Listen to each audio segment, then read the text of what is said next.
with the author of this book, entitled Autobiography of SILA. All right? We have a background on this book that is on movie. We just have 5 minutes of presentation, and after the movie, we have 15 minutes talk.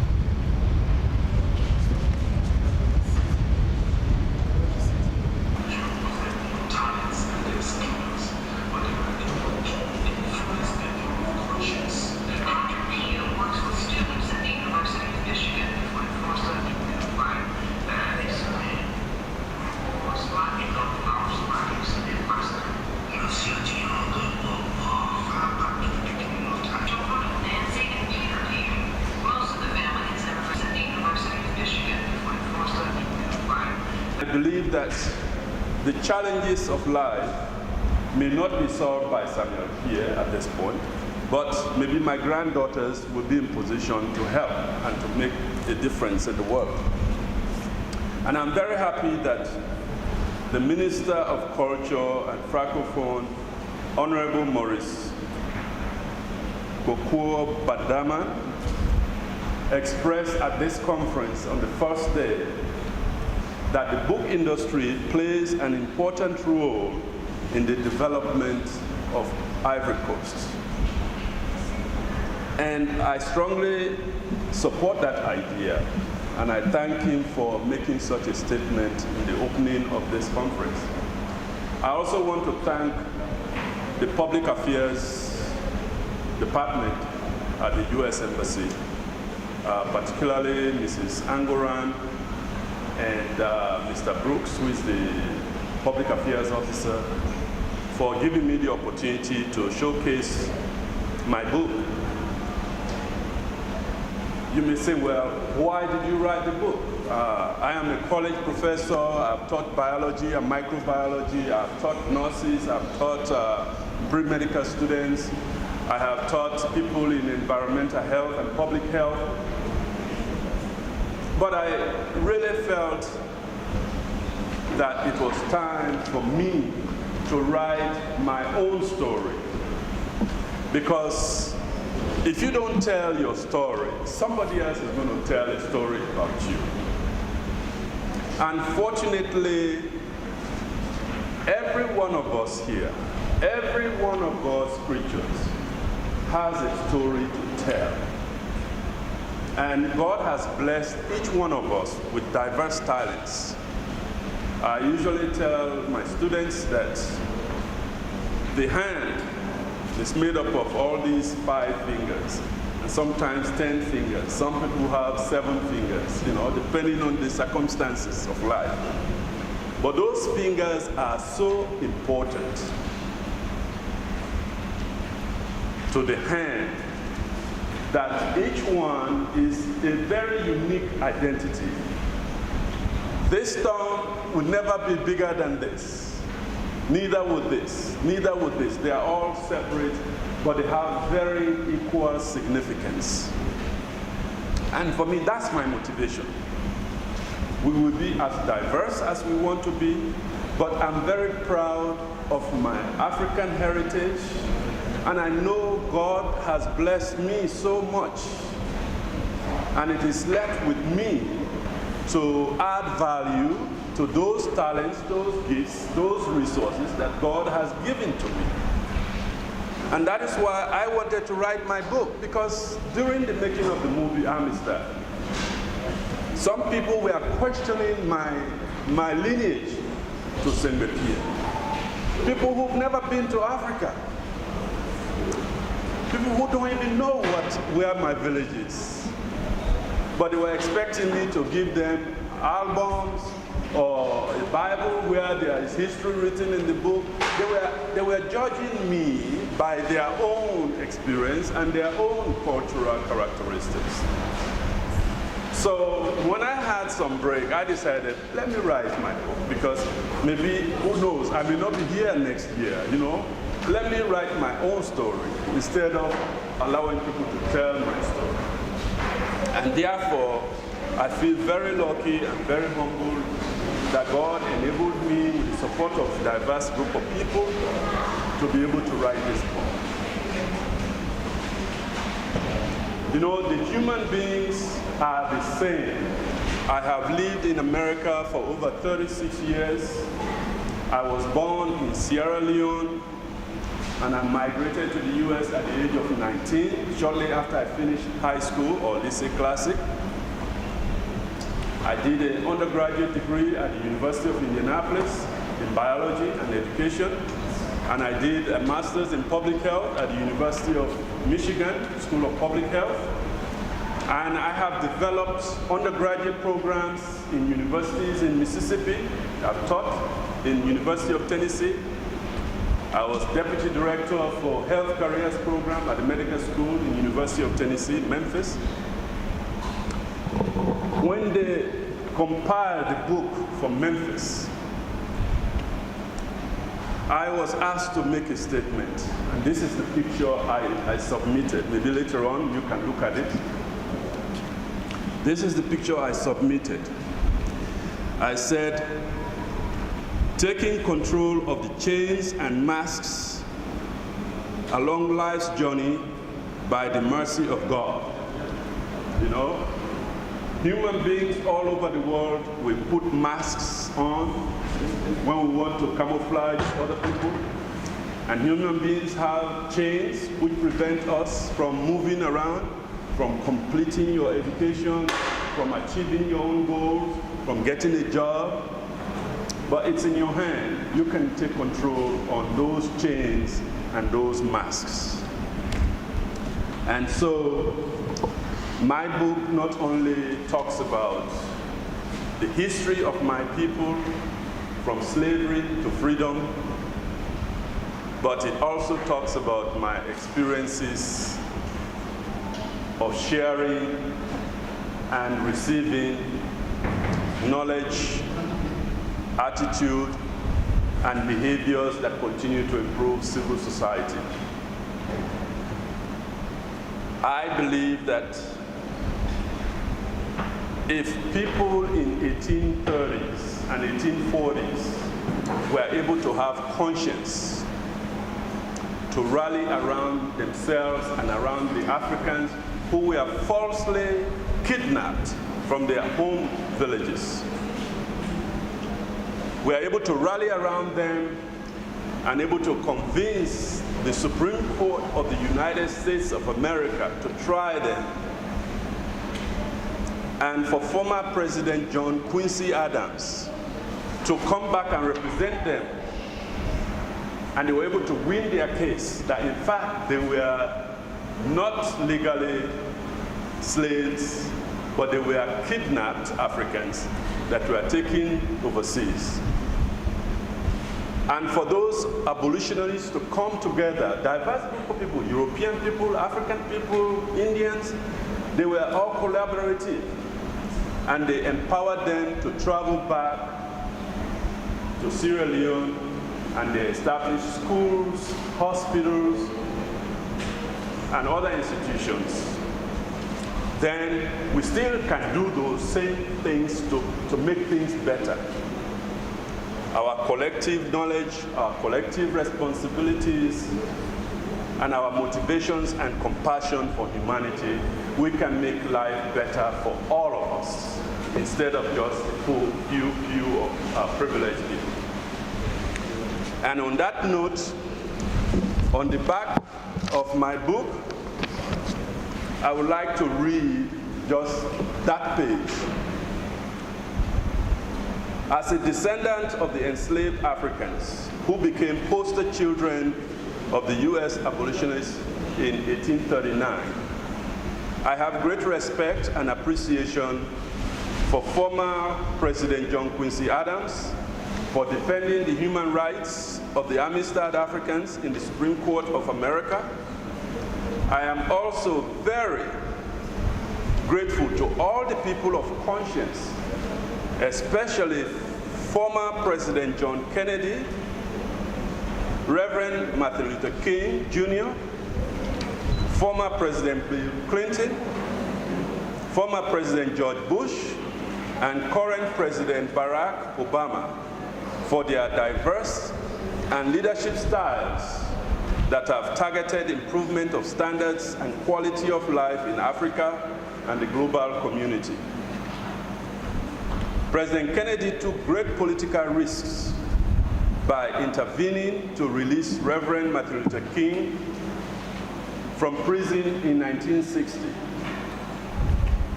using the National Guard to desegregate Southern colleges, including the University of Mississippi, where my own son just graduated last year, December 2013,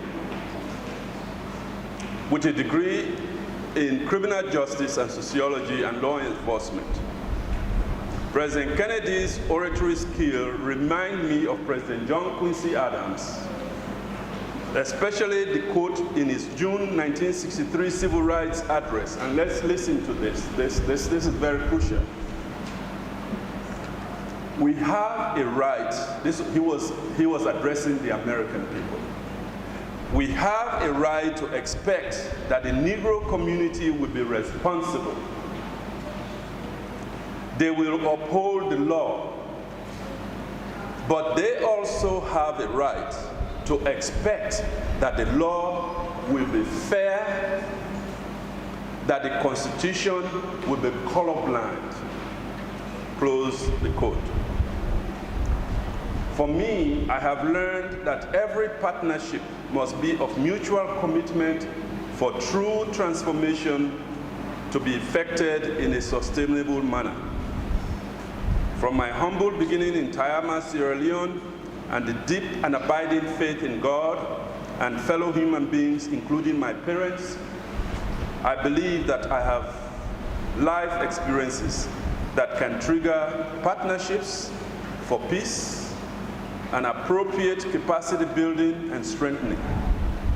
Like Pieh of the Amistad Saga, I believe and I practice honestly helping others while helping myself. Leadership with stewardship for public good is highly recommended for civic transformation.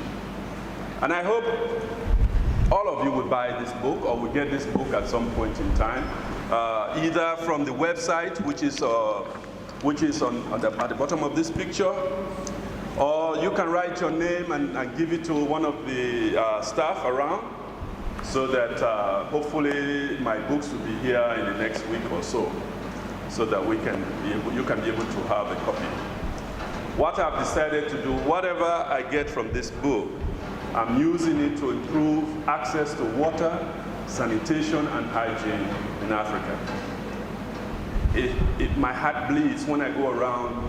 I go to universities, not yet in Ivory Coast, but in Sierra Leone and Liberia.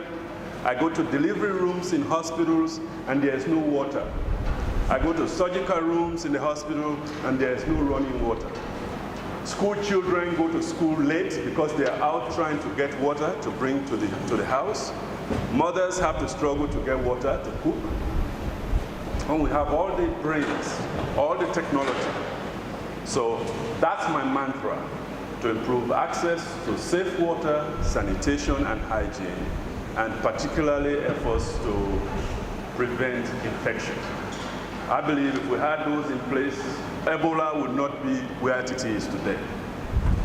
Chairman, I rest my case. If there are any questions or comments from the members, please let's engage each other. Thank you. Thank you very much. All right. Before giving the floor to Mr. Pieh for maybe to answer the question, I would like to come back on his speech and give some ideas about this book. He was talking about the ideas. The first one is, you don't tell your own story. Somebody else will do it. Second, we do have chains and masks, but according to Mr. Pieh, we can take control on all of them. And next, we need to have partnerships everywhere, maybe in African people and those living maybe in Europe or in America. And I would like to thank him again for his role in terms of how giving access to sanitation and water in Africa to help people improve living conditions. Now, if you have any question, then this is the moment. I'm going to give you the floor. You ask the question, and they will have the opportunity to answer. So I'm going to open a list of maybe 5 people who want to ask a question, and then after the question, they're going to answer. That is why after my graduate school, the first place I went was to open a public health school in Mississippi, where we trained sanitarians, public health inspectors, and encouraged the mayors to provide water treatment facilities and sewage treatment facilities for their communities. I'm hoping that the opportunity to even participate in this forum in Abidjan, I can touch the minds of some of you, Ivorians. Ivory Coast is a very beautiful country. God has blessed it with tremendous resources. But when I was a child, they told me cleanliness is next to godliness. And I attended a business conference 3 weeks ago, and a European lady told me, he says, Mr. Pieh, when I talk about people cleaning around their home or their streets, people who were urinating in the street, they told me, if you don't like it, go back to Europe. I felt really bad for my brother or my sister to make a statement like that. You know, because cleanliness is cleanliness. I don't care whether it's in Europe or in Africa or in America. Yeah, because when I went to a restaurant yesterday, there is a hand detergent that is standing right there, and I see people very conscious about washing hands. Now, did you ever used to practice this hand washing before? No, honestly, huh? Let me hear you. Did you? No, right? But we are doing something good is coming out of this, and I hope we will continue doing it. So, my brother, I hope there is enough reason that I've shown that I intend to use the writing of this book to make an impact not only on Sierra Leone, but in Ivory Coast or any other place that I go. And I have started in America. I've been to most of the universities just talking to the young people because they need to change their mind about Africa, and we should help them to change their mind about Africa so that we can be true partners, okay, where we respect and trust each other. Thank you very much. Yes. Hello, everybody.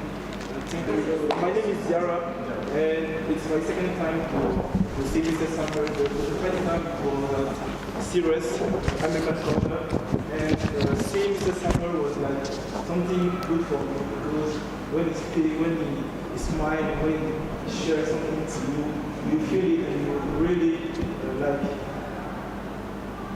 you made my day. So my question, I don't have really a question. I just want to say that I'm happy to be here and tell you a little bit about my story because it's about story, autobiography.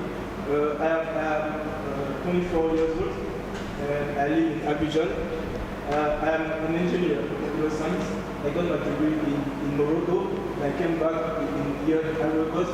And really, that sounded really hard to me when I listened to Mr. Samra about what we do in our everyday in Ivory Coast. Because when you have the opportunity to feel what we say cross culture, we really understand what he said. And I hope really for those who never go outside, try to just make this. My contribution will be about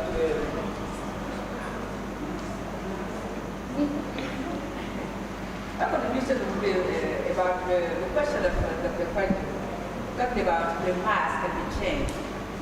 We might not talk about the past, but what we change. It's not preventing the change, but prevent now from growing around.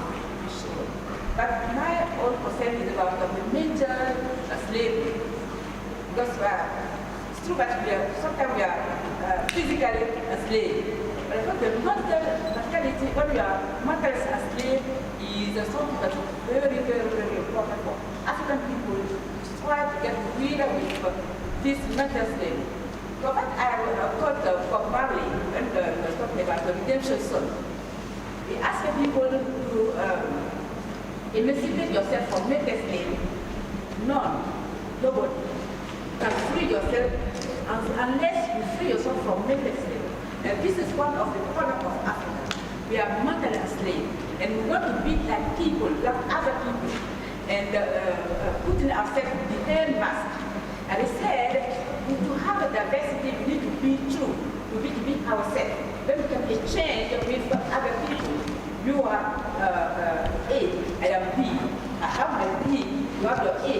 Then you bring yours, I bring my own, and then we can share. This is what I would like to add to Thank you, Elaine. Yeah, There was something to add? Amen. Amen. You know, with your A, your B, your C, then we can spell words, and we can make sentences, and we can write books.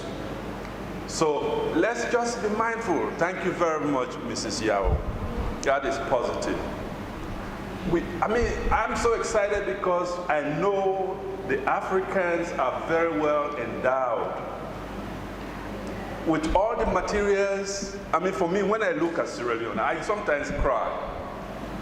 Diamond, gold, bauxite, rutile, fisheries, palm trees, forestry, the beaches, and the human beings, beautiful women that Europeans come out to get, to take back.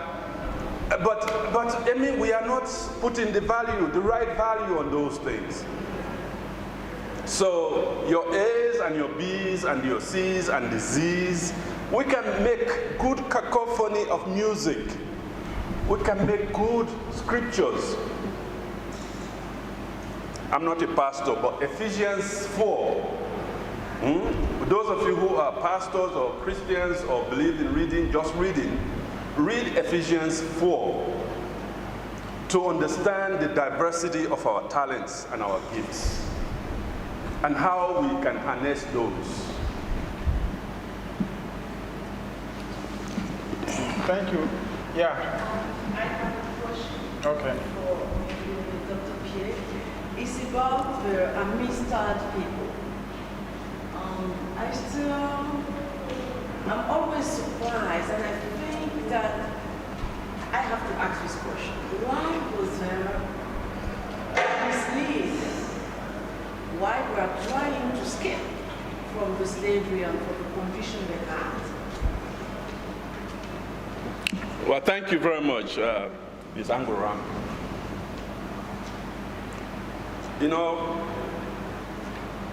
When I finished graduate school and my first job, they gave me my office and a secretary and an office.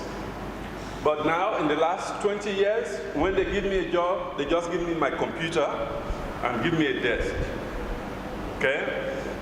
And it's only in Abidjan that I've started using Facebook and other things because, I didn't grow up on those things. Okay? So your question, when the Amistad Africans actually defended, by natural instinct, they were able to revolt. But trying to come back to Africa, it was very difficult because they didn't have the maritime skills to be able to maneuver the ocean and the climate to come back. So again, you look at what knowledge, what skills would you need to navigate in the world in which you find yourself? Fortunately now, when my uncle and others older than me traveled to Europe, it used to take them 3 weeks, 2 to 3 weeks to leave Africa to go to America or Britain. But now it takes you 12 hours. So time is really shortened. When we have Ebola in Sierra Leone, Guinea, Liberia, America didn't think they would have one, but in very short time, they were able to get the experience. So the world is getting smaller and smaller. Okay, in the 1830s, the Africans were not too versed with maritime technology. And so some people who put the mask fooled the Africans. And when they talk about corruption, President Van Buren of America tried to manipulate the court system during the proceedings of the court cases. Even he used to send his Secretary of State to go and change things. But when God is in your favor, things will happen.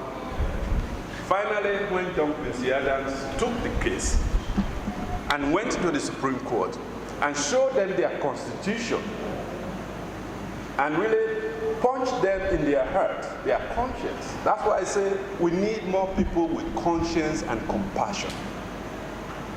And with your skills, you can do almost miracles. The same miracle that brought Barack Obama to be president of America. Nobody really dreamt of that. Jesse Jackson cried. People of his age group cried. They didn't expect that. But thank God, the fall from the space exploration and the discovery of cell phone, the world is changing. You can communicate with anybody. And Barack Obama and his team, his young, dynamic campaigners, were able to use technology.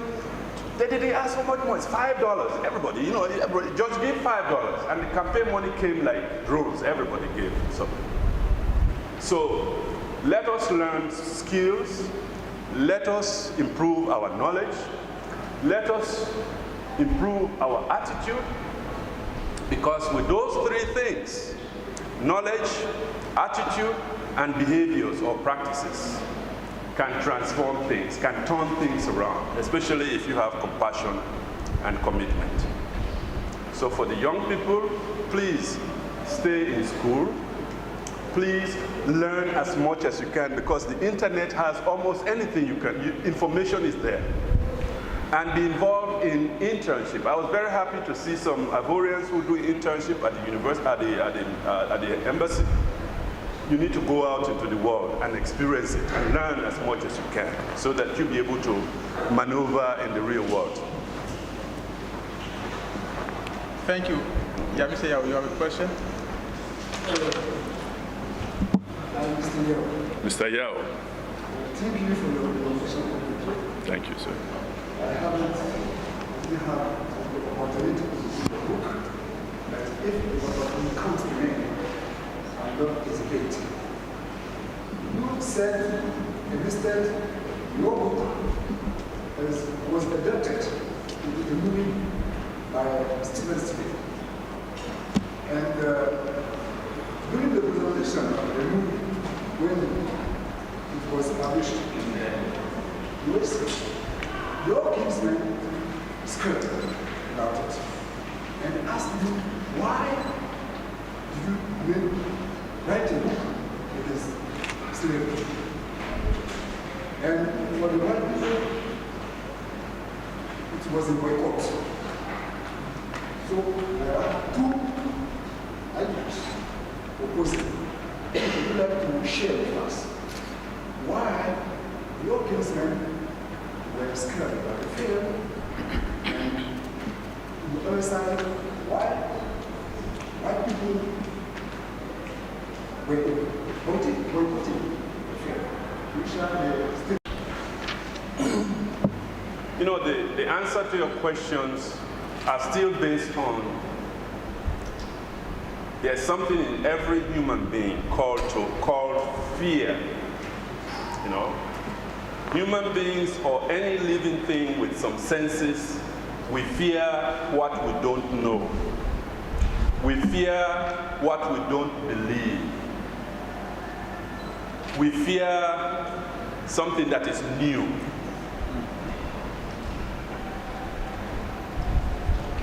And slavery is something which my parents would not even talk about it. I don't know how many Africans would like to talk about slavery. Likewise, it's uncomfortable for some Europeans when you start talking about slavery.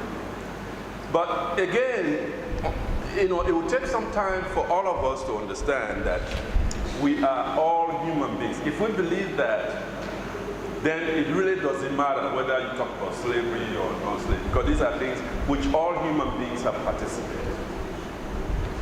And I tell my audience that my grandmother used to say, because when I grew up, we used to take a bath in a bucket, bucket, you go outside, take your clothes, and then you wash yourself, okay? He said, you never be ashamed of the bucket that you take bath in, okay? Now, some people still wonder what does it mean, okay? But you have to be fair, you have to be open about what is confronting you, and methodologically address those so that you can take advantage of the situation. Some people felt that Steven Spielberg is going to make money out of our experience as slaves, being enslaved. And some people felt that, there are filmmakers in Africa, especially Burkina Faso or Burkina Faso or West Africa, would make good films. But it costs 50 million to make a film, at least, How many of us have that?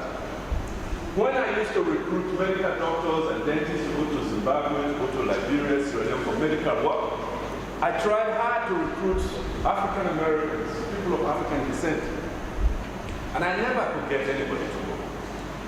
Until one day I had lunch with a friend and he explained to me, he said, I'm running this clinic.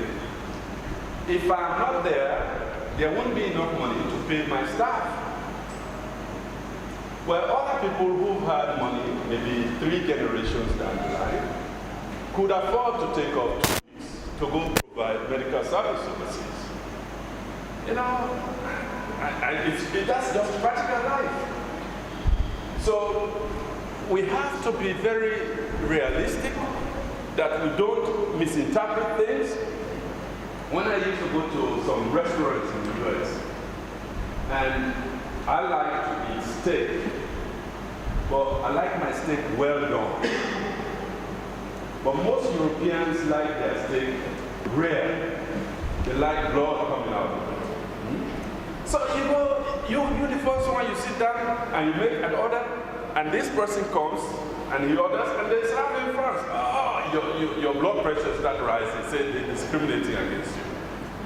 But when you really understand the truth, it's not discrimination. It's just that they prefer different, medium rare beef, and you prefer well done beef.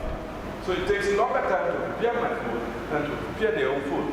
So sometimes our perceptions are not real, and sometimes circumstances may not really be reflexive of the situation. So, for me personally, I felt bad that we didn't make the movie in Sierra Leone or West Africa.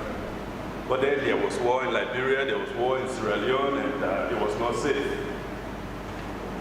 But here is a young man, here is a young Ivorian. I just met after 2 months ago when I came to volunteer teaching English at the Ceres, and the American corner. And I just talked to a lot of young people, including my friend here, We meet on Saturdays for 2-3 hours, and I tell them you have to learn to speak by speaking.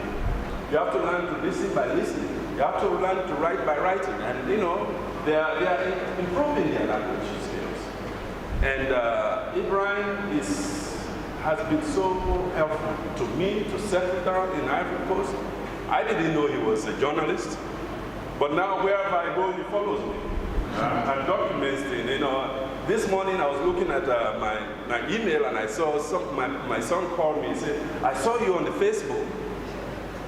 This was just a few days ago when I was here talking to some of the participants of it. So please, let us be open-minded. Let us get rid of our masks. Let us get rid of our chains, because sometimes those chains are not real. Yes, we have been mentally deranged, a lot of us. People my age or older have been really messed up mentally. But I know I have been messed up, but I am trying to change. If I can change, anybody can change, because you know, I'm not that smart myself. So let us just be mindful. Let us learn more about ourselves. Be proud of you being African. Because a lot of us, once you see me, I look like you put me in a different category. But take me for my, like Martin Luther King said, take me for my character. Don't just discount me because I look like you. I could be God.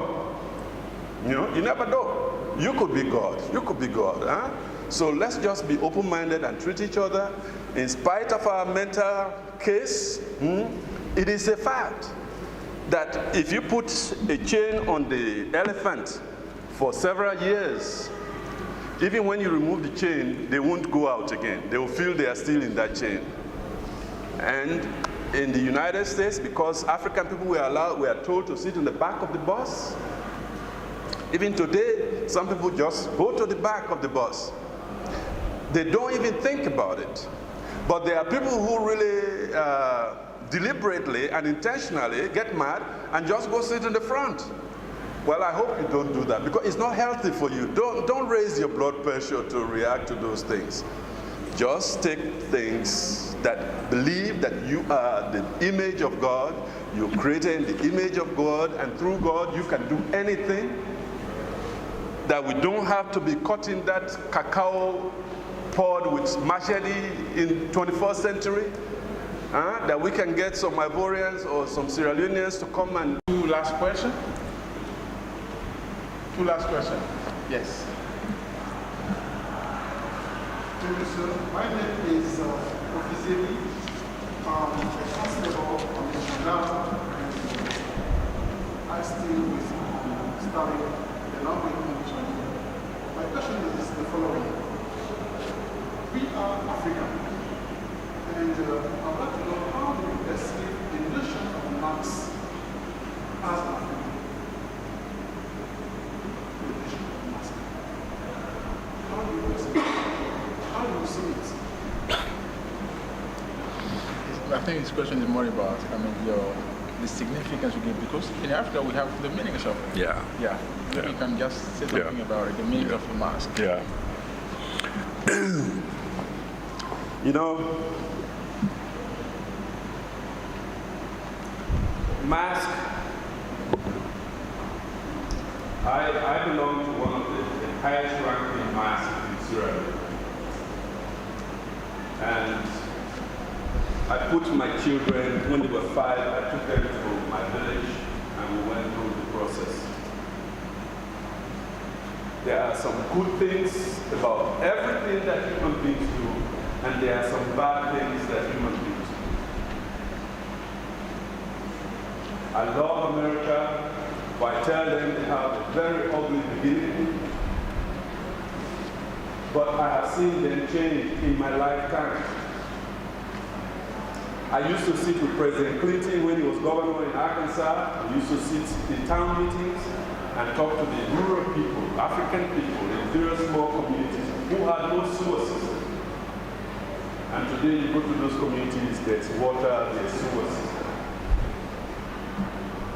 Yes, we cherish the mask in Africa. Almost every African country cherishes the mask. It's a tradition, it's culture.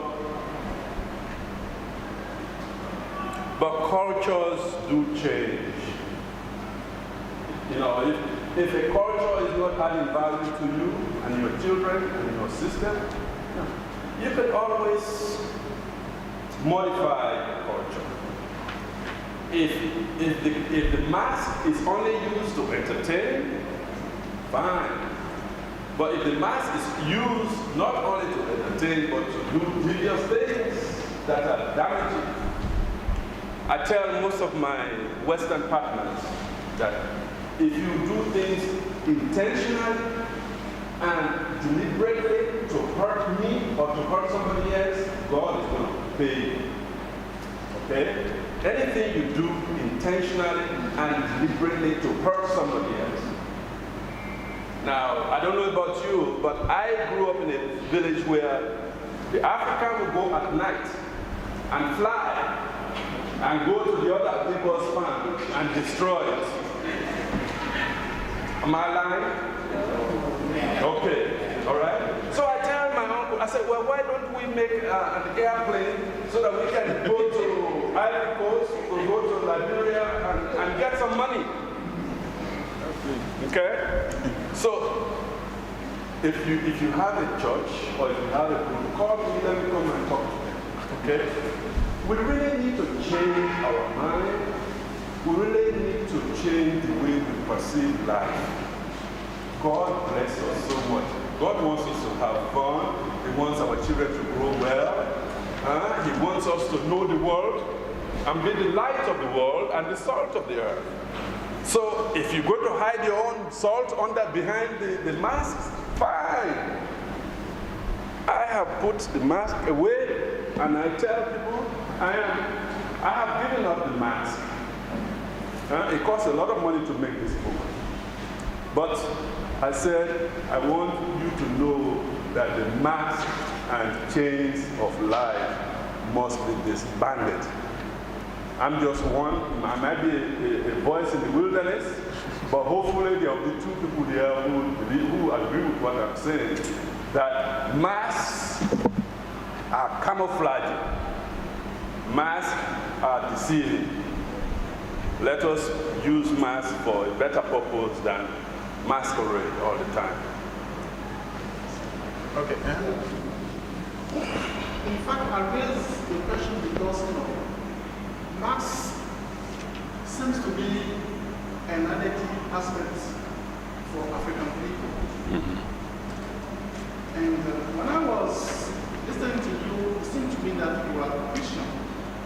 And when you say that to remove the mask from me, it means that we have to neglect our cultural, our identity. Because, you see, for me, when I see the mask, I see my roots. I see my roots. But when you say that we have to remove the mask, for me, we have to put aside our identity. So that's why I tell you the question. Thank you very much for you bringing that point. But believe me,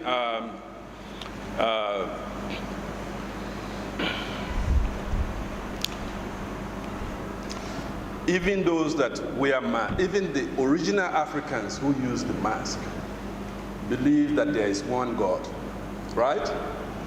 And because that God is so big, they did not really know, what this God looks like. They wanted something to identify that God with. In some villages, it's the river, where they go and fish and catch plenty of fish. In some villages, is the forest, where they have a lot of animals, a lot of, they can go there hunting and get some food. But all human beings believe in one God. So, like I say, my mother was a Muslim. She didn't go to school. My father was a Christian. But all 9 of us were exposed to both Christianity and Islam. When I was manager of public health in Sierra Leone, after I finished my graduate study, we were building toilet facilities in various communities. In my research, I could tell which community is Islamic and which community is Christian. The Islamic people are very meticulous about hygiene. I did not find any messed up walls in the toilets of the Islamic community. But in the Christian community, the paper was on the floor, the walls were filthy, they were writing on the walls and stuff like that, okay? All I did was to take some pictures and meet with them and we discussed things, okay? In my house, my wife and I are home. We leave our shoes at the door. That's Islamic, supposedly, okay?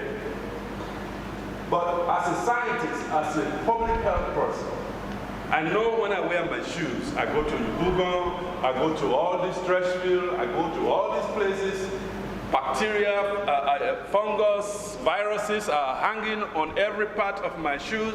If I go to my bedroom which is closed at night. I read that all night. Next morning I'll be coughing like something. Okay? So just because the Islamic people do it, probably they don't have the interpretation of it like that. But for me, after really studying that, I decided I would wear my shoes in my bedroom. I'll leave it downstairs and then go to my bedroom. So please, I hope in your own, if I can convince you, maybe you can convince somebody else. Yes, it is our identity, but our identity is greater than that mask. Our identity as a child of God who has power to transform the world. You know? If we can fly at night, let's don't kill the neighbor. Let us don't destroy the farm of the neighbor. Okay? Don't destroy the daughter or the son of your neighbor. Love each other. I mean, I've been to church 3 times since I came to Ivory Coast. 3 times. The first time they translated the sermon in English. The second time they didn't do translation. The third time they didn't do translation. And I met the pastor, but he was not friendly. So I decided I'm not going to church again, you know? Okay, I don't have to go to church to be, to be treated that way. But I believe that there is a God and that I respect each other. Here is my student, my doctor. This is my star student, Sister Kunu. I talk to her, I tell her what I feel, what we feel in class. You know? We communicate something that benefits all of us. And believe me, the world can be much better if we can be honest to discuss things with each other. And let us don't hide behind those masks. Yes, it is our culture, but our culture can make us, sometimes it slows our progress. Okay? Because Abidjan should not be the way it is. Sierra Leone should not be the way it is. Liberia should not be the way it is. Guinea should not be the way it is. And you are the future leaders of this country.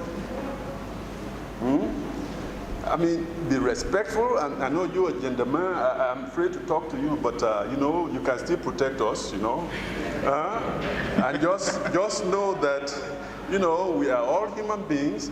We need order. We need some orderliness. I wish we can straighten the drivers in this city.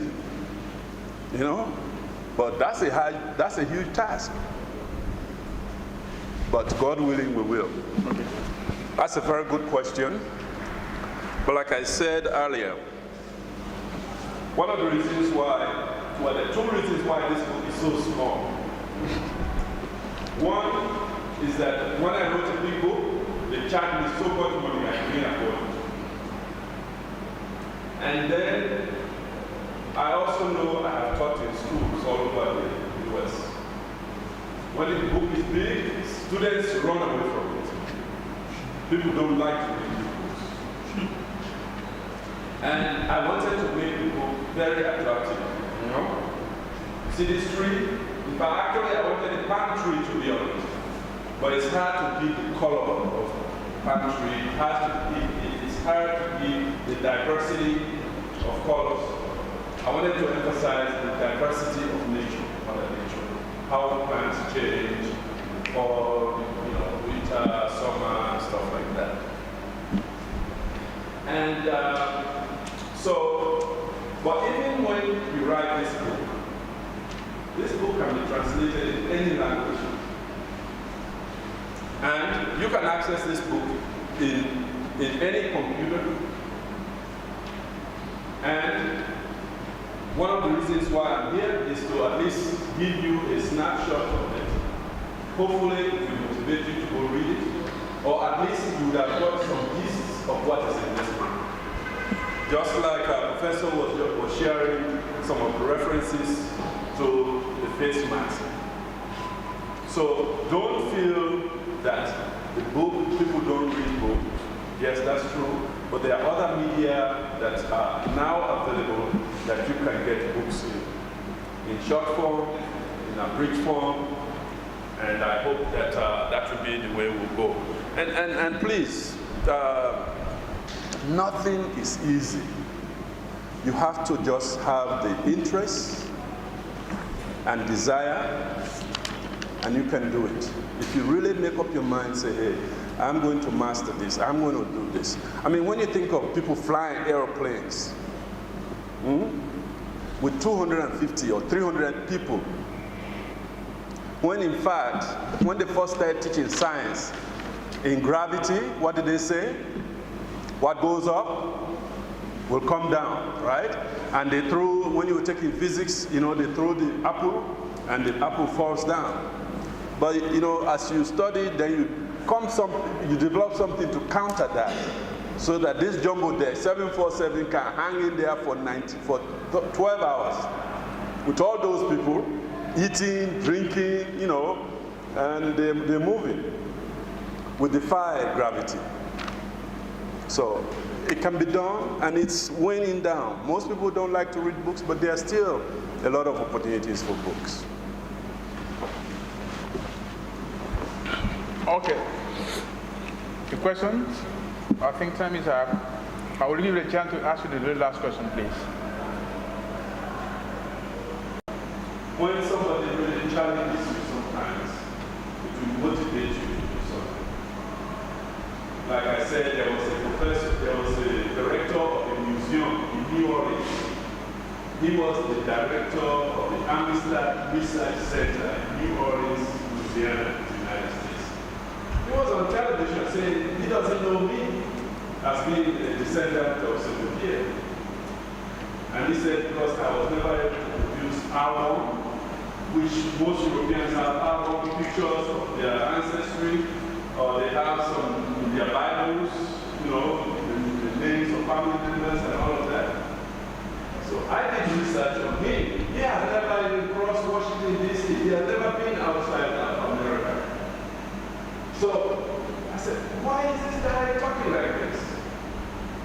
And I found out too that a lot of things that are written about Africa are written by people who really don't love Africa, who don't really have the best interest of Africa. So I decided to write my own history so that at least nobody has to be telling the truth about me. And I strongly believe that when you know yourself, when you're proud of yourself, when you believe in what God has given you, you can do anything. So the motivation is there, and I hope each one of you will be motivated to really rise up, to document the story of the family, because each one of us has a story. See, when they talk about history, they didn't even recognize women's stories. Why can't we talk about her story? When they talk about heroes, you don't think they are heroes? Somebody tells you how to spell knife. K-L-I-F-E. Well, you don't believe, everybody in the world believes that that's the way to spell knife, right? But why can't we spell knife? N-I-F-E. Huh? Young people, you can create your own book. We have new music going on in the world. You can be creative. God has given you everything to create, to be creative. And I really want to see more of you developing computers. When Japan started making electronics, we used to call them Sankamaru, no good. Now they are light years away from America. They make some of the best cars now. So let's start making cars. Let's start encouraging our universities to develop some cars or some other processes. Like I like to see some technology to crack that cacao pod open and transform that beans into something quicker than we have been doing it. I went to my village 3 years ago, and they were still cooking on those 3 stones with some wood on it. Yeah, come on, let's move up now. right? You are the young people, you can create things, huh? So create things, write new books, and come up with some concepts. We need new programs on television that will show African culture. Okay? I saw some guy showing, some Indian guy teaching how to dance, Indian dance, you know? Okay. Je suis Jacinto Draogo, je suis acteur social, je travaille dans une structure à fonction caritative dans un quartier précaire d'Abidjan, à Koumonsi. Je suis doctorant en philosophie, je suis homme des lettres en quelque sorte, je travaille dans l'éducation, le relèvement du... Notre institut travaille en vue du relèvement du continent africain.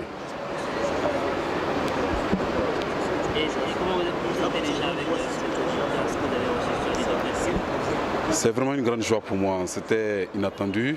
J'avais vu, je venais fréquemment au centre de l'ambassade des États-Unis, mais je ne savais pas que c'était l'auteur de l'ouvrage Amistad.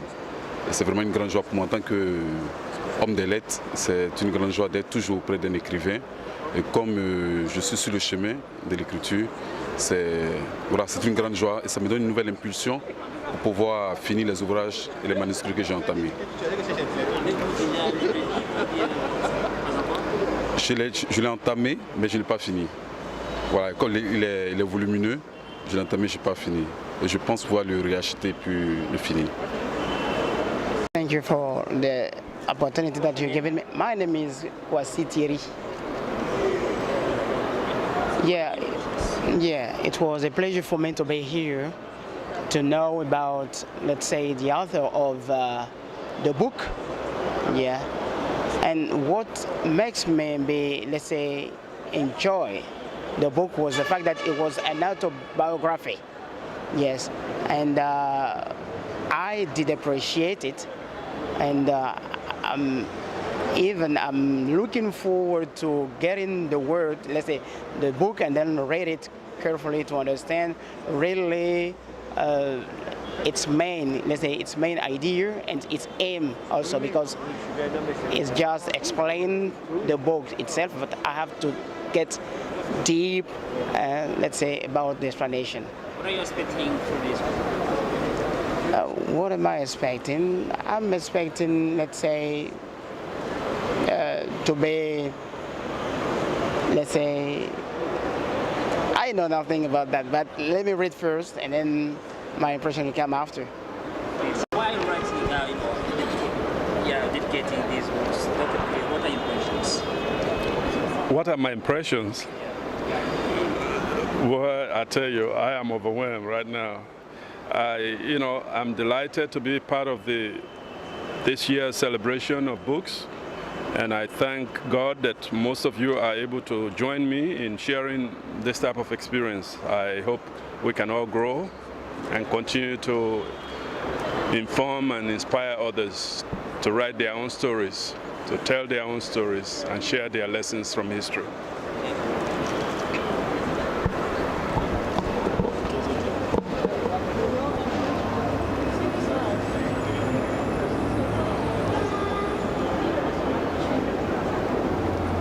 Thank you very much, Eric.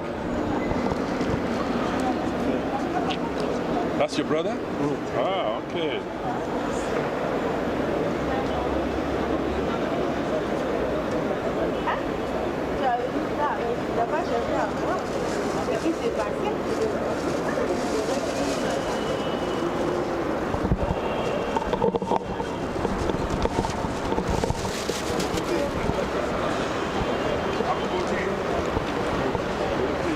That's an easy name.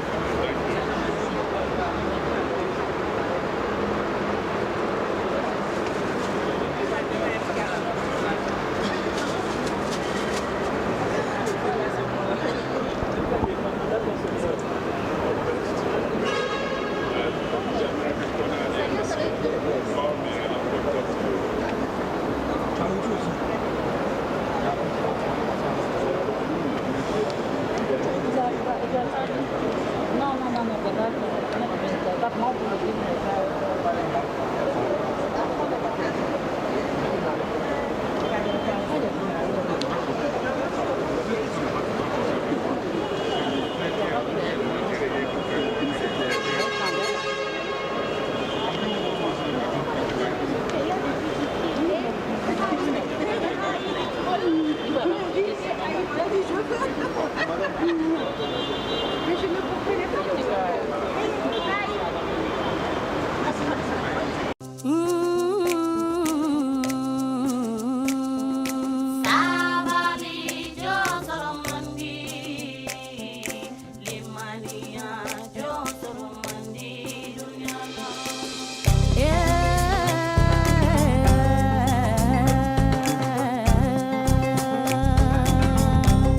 Jeli seba de namuke. Keme nimba. Ah. Alado Nene de. Keme bila nimba yana yi. Alado jabar ala. Naya mi so kemena ala fui kabarigada. Bara ya mi je kamera ma bengala la di du masala ala.